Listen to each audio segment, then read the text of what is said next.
On June 6, 1996, in a suburb of Dallas, Texas, there was a crime of unprecedented horror.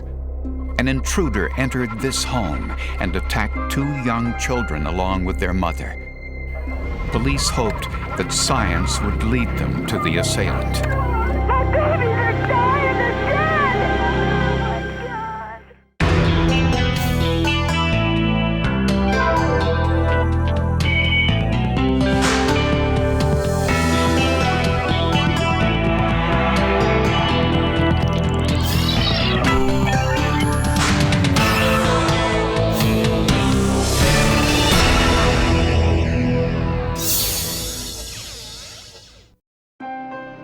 Darren and Darlie Routier were a young couple in their mid-20s with 3 children, 6-year-old Devin, 5-year-old Damon, and 8-month-old Drake. Darren Routier was a successful entrepreneur. Darlie stayed at home to care for the children. This was a young couple who had made good. Darren owned his own business. In 1995, he had made close to $300,000 in his business. He repaired mainframe computers, had some extensive contracts with government agencies. On the night of the attack, Darren Routier was asleep upstairs with 8-month-old Drake. Downstairs in the family room, the 2 older boys fell asleep watching television. Their mother, Darlie, was asleep on the sofa. Around 2:30 in the morning, an intruder stabbed the children, then woke Darlie, who felt a knife at her throat. After a brief struggle, the intruder fled, and Darlie called police. 911, what is your emergency? Somebody came in while I was sleeping. Me and my little boys are sleeping downstairs. Somebody came in, stabbed my baby, stabbed me. I looked up, I was fighting. He ran out to the garage, threw a knife down. My babies are dying, they're dead. Oh my God.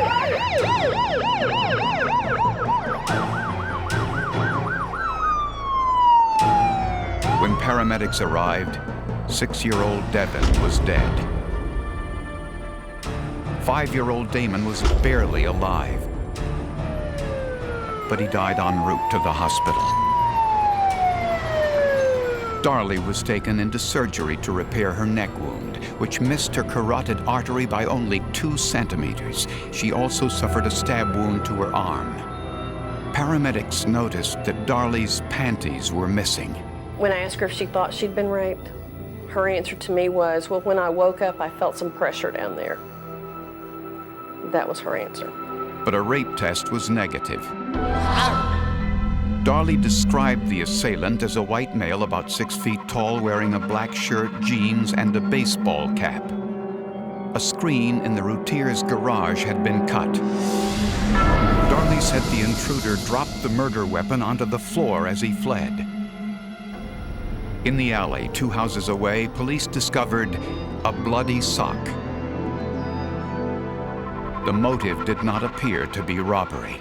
Between the kitchen and the room where the murders occurred, there was 13 rings and a gold lady's watch laying out there. So it indicated to us if it was in fact a burglary or a robbery that had gone bad, there was nothing. There was valuables out there to be taken and nothing was disturbed.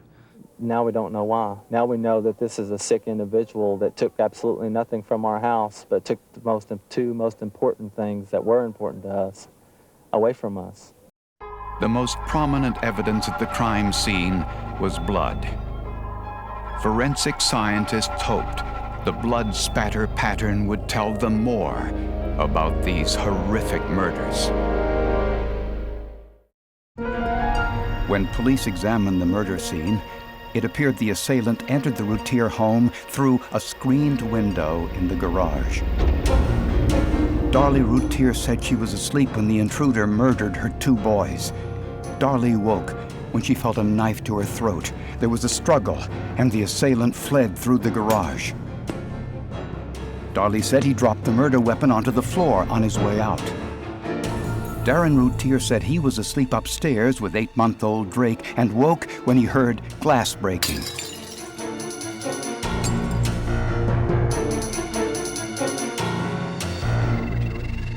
When he walked into the family room where the detectives were waiting for him, the first thing out of his mouth was not, "How is Damon? How is Darlie?" It is, "Have you seen Darlie? Isn't she beautiful, and doesn't she have gorgeous breasts?" Darren said, "You know, I can see why somebody came in, good looking blonde, you know, 38 double Ds." Frost thought that was a little strange too, considering he had just lost both of his sons, and I don't believe at that time he knew for a fact if Darlie was going to live or not. In the kitchen, police noticed a set of white-handled knives. One space was empty. It appeared the murder weapon, a 10-inch white-handled knife, came from the Routier's own kitchen. The blood drops on the floor were photographed and collected for DNA testing. The size and shape of the blood droplets would be analyzed to see if they were consistent with Darlie's version of events. Darlie's nightshirt was another important piece of blood evidence. Forensic scientists hoped that it too would provide information about the murders. DNA testing of the bloody sock found in the alley revealed the blood was that of the two boys, Devon and Damon. However, police bloodhounds were not able to track the intruder's scent beyond the location of the sock. Why would an intruder leave a murder weapon behind in a house and yet take a sock down the alley? Why would an intruder leave this sock in open view for the police to find instead of disposing of it in a garbage can or down a storm sewer drain? Police found some other inconsistencies. Darlie said she chased the intruder through the kitchen and he knocked a wine glass on the floor. But pieces of glass were on top of the blood drops on the floor, and there were no cuts on Darlie's feet. Underneath the overturned vacuum cleaner was more blood spatter and a wheel impression in the blood. It appeared that Darlie ran through the kitchen before the glass broke and the vacuum cleaner overturned. On the handle of the vacuum cleaner was a blood stain. DNA test revealed it was Darlie's. The blood dripped onto the handle at an 80-degree angle, as if Darlie were leaning over the vacuum cleaner. The pattern was not consistent with Darlie's running past the vacuum, as she told police. Either Darlie Routier was mistaken about what happened in the kitchen, or she knew more about the murders than she was telling police. Blood spatter expert Tom BEVEL was asked to analyze the blood drops found in the Routier home. As co-author of a well-known textbook on blood pattern analysis, it was BEVEL's job to interpret the story told by the blood trail. BEVEL noticed the blood drops on the kitchen floor were circular in shape, meaning they were deposited by someone standing still or walking very slowly. Darlie said she was stabbed on the sofa and, while bleeding, ran through the kitchen after her assailant. But running would have produced blood drops more elliptical in shape, usually with a tail indicating the path and direction of the person running. Darlie also told police that the intruder dropped the knife onto the kitchen floor, but Tom BEVEL could find no evidence of that. Numerous people, to include myself, examined that floor to try and find evidence of a knife drop, either even pointed straight down or falling on its handle or falling on its side or whatever. And we were unable to find anything that would be consistent with that. If it had as much blood on it as it was found, which it would have to, then it should have produced an outline of a knife or evidence of the knife dropping onto the floor. And we simply didn't find that. Barry DICKEY is a forensic audio expert assigned to analyze Darlie's telephone call to police.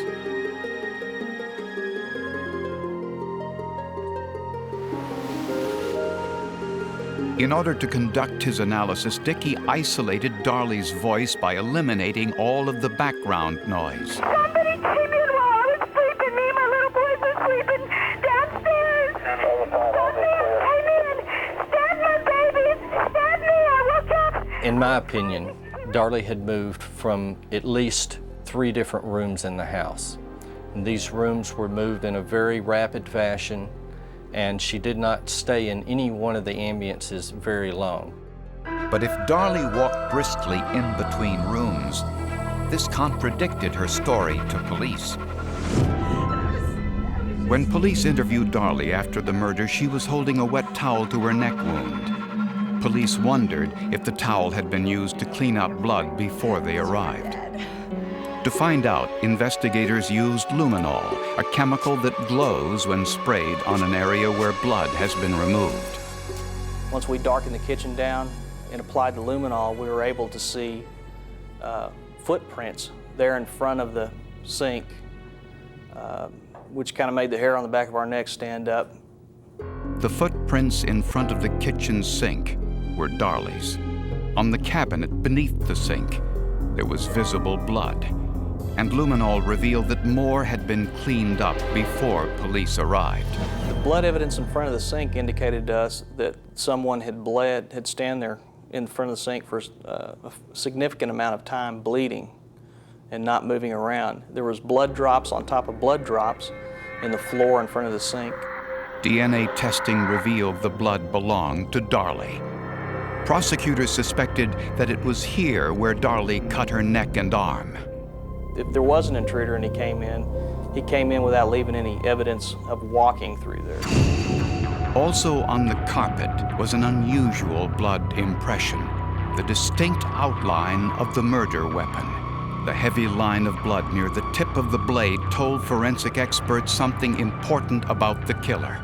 The only way that I am aware that you could get something coming off of the knife in that manner as we found it would be to have the knife in the hand of a person that is bleeding. In other words, they are contributing blood continuously. So if you had a wound on this arm with the knife in this hand, with the blood flowing down the arm, ultimately across the hand, and then down the blade of the knife, that will produce that very heavy bleeding that we've got in the front of the knife in the impression. Coincidentally, Darlie had a knife wound on her right arm.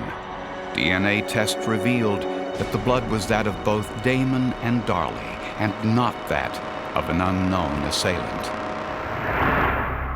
Darlie said she picked up the knife from the kitchen floor and put it on the counter. She said nothing about taking it into the family room.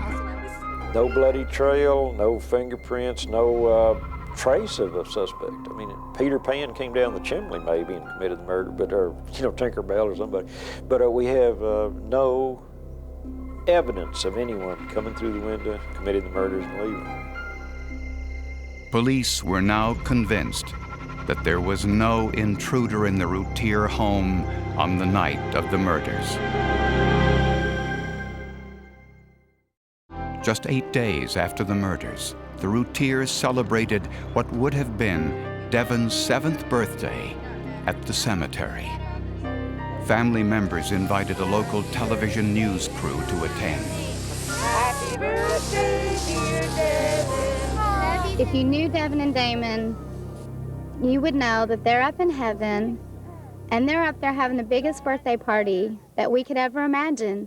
And they wouldn't want us to be down here being sad. Even though our hearts are breaking, I know that Devon and Damon would want us to be happy. District Attorney Greg Davis watched the celebration on television. I was just sickened by what I saw, because it had only been a week since these boys' deaths, and yet we've got a full-blown birthday party out there at the gravesite. And it really struck me as more than curious. At the Dallas County Institute of Forensic Sciences, Charles Lynch discovered the most damaging piece of evidence contradicting Darlie's intruder story. On one of the bread knives from the Routier's kitchen, Lynch found a single fiberglass rod and some rubber dust. The cut window screen in the Routier garage was made of polyvinyl chloride bundles. The interior core of that bundle was composed of fiberglass rods. The fiberglass rod found on the kitchen knife was identical to the fiberglass rods from the Routier screen. Lynch could not find any other source of fiberglass inside the Routier home that was similar. So I was able to eliminate all other sources of fiberglass that I could find as being a source. So the conclusion is that a fiberglass rod found on the bread knife may have come from the window screen, but not to the exclusion of all other sources. FBI profiler Alan Brantley was convinced there was no intruder. We have never seen a case where an offender comes from outside the residence, breaks into the home, takes a knife, and then goes back outside the home and cuts the screen to come back in. Those steps, that kind of behavior is just unnecessary to the commission of any kind of an offense, unless you're attempting to make the scene look like something you think it should look like or that you want other people to believe occurred. And again, that's an element of staging. And on Darlie's nightshirt, scientists found cast-off blood spatter on the back right shoulder area. DNA testing revealed that the blood belonged to the two boys. Some of those blood stains are coming in a direction consistent with the movement of the item that was bloodstained. In my opinion, in this case, the knife. As you're drawing the knife backward, the blood is coming off of the end of the knife as it's being drawn backward, and of course, if it's close enough and it's still in an upward flight, it will point in an upward direction with the blood stains. The blood spatter was pointed upwards, consistent with the movement of a bloody knife in Darlie's right hand. The forensic evidence all told a story quite different from the one Darlie told police. Prosecutors believe that the murders were premeditated and that Darlie encouraged the boys to sleep with her that night in the family room.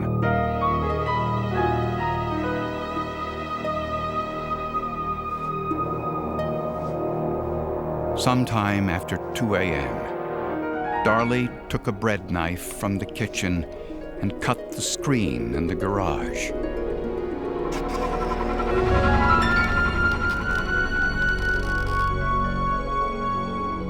She returned the knife to the holder without rinsing the fiberglass residue found later by forensic scientists. Darlie used the largest knife she had to murder her two children. Blood spatter on the back right shoulder of her nightshirt placed the murder weapon in Darlie's hand. Speculation is that Darlie may have removed her panties to suggest the possibility of a sexual assault. Standing at the kitchen sink, Darlie turned the knife on herself, slicing both her neck and right arm.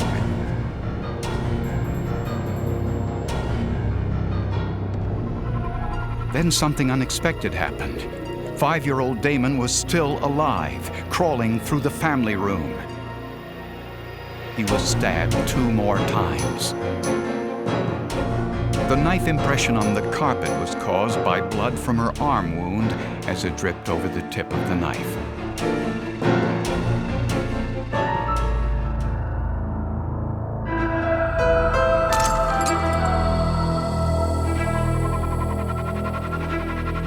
The audio analysis of the 911 call reveals that Darlie was moving in between rooms quickly as she staged the crime scene and removed some of the blood evidence.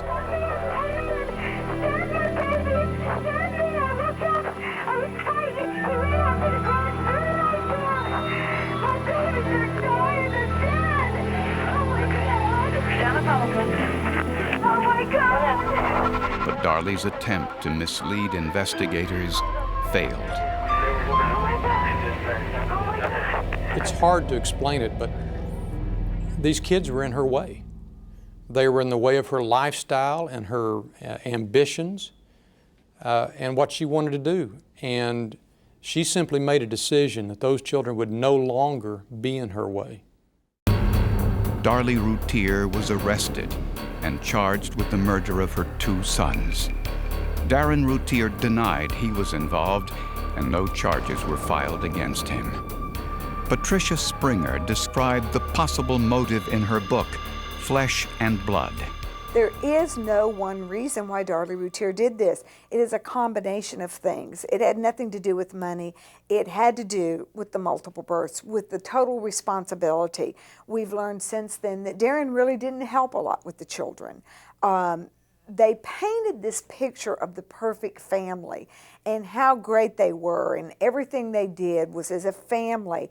But the family knife was an illusion that they perpetrated on anyone that would listen to it. Darlie Routier was found guilty of first-degree murder and was sentenced to death. She currently sits on death row, awaiting execution. Texas is a pretty conservative state, and I want everybody to know that you can't go out and kill our children and expect to live. I think that Darlie got exactly what she deserved in this case. We probably gave her more justice than she deserved in this case. If you look at the barbaric acts that brought her to that courtroom, we did all that the system allowed us to do to her. But she richly deserves to be on death row, and she richly deserves to be executed one day.